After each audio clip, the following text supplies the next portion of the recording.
Hi everyone, it's Chris from American Gas Safety. I want to take 2 minutes to talk to you about pressure proving, what it is, why we use it, and how it works. We're talking about our educational lab panels. This is where we provide keyed authority over the utilities in the classroom, helping the educator supervise their class and supervise the services at use. These units come jam-packed with connectivity for remote panic buttons, fire alarms, gas detectors, built-in timeout functions, and our systems also come with our unique gas pressure proving. By introducing a pressure transducer to the gas line, we're able to do a pressure drop test every time the teacher comes into the classroom. That way we can check to make sure all the gas turrets in the room are turned off and all the pipe work in the room is intact, hasn't been damaged through vandalism or through accidents. So when we're securing the gas supply and we're saying to the educator, hey, here's a safe environment to start teaching and you can now supervise the gas use in your class period. And that's why we're here. We're here to provide the educator with that extra level of safety and that extra level of supervision. If you can imagine all the different scenarios where a teacher walks into a room having no knowledge of what was going on before they walked in.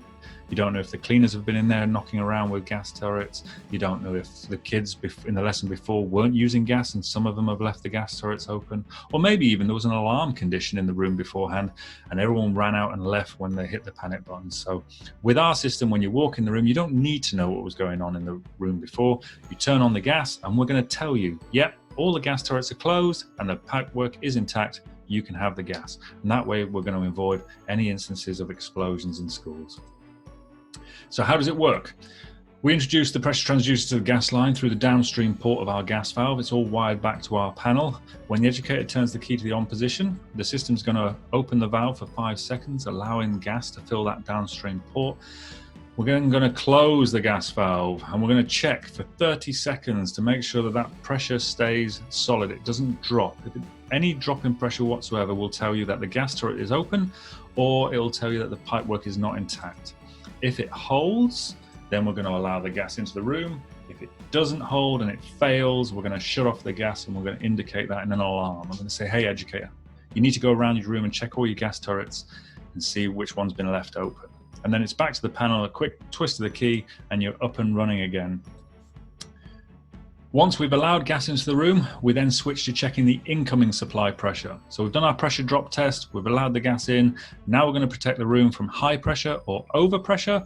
Imagine if your second stage regulator breaks, you're going to have 6 foot, 10 foot high Bunsen burner flames. That's obviously dangerous. So we're going to shut you down.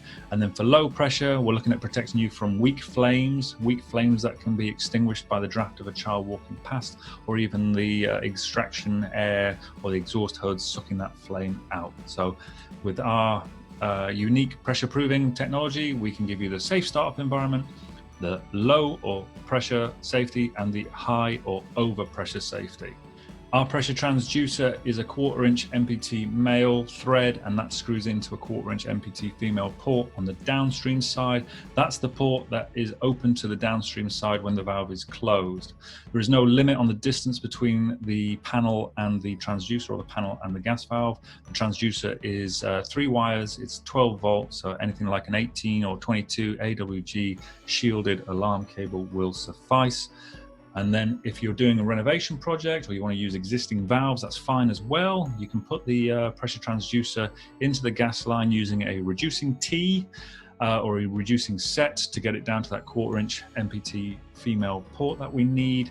And then we want you to put the pressure transducer as close to the valve as possible. The closer it is, the more sensitive it is on the downstream side, but it will work up to 9 feet away. So I hope that answers a lot of the questions that we typically get. If you need more information, it's 727-608-4375, or either of these email addresses on there. Just hit us up with an email. Thanks very much for your time. Have a great rest of your day.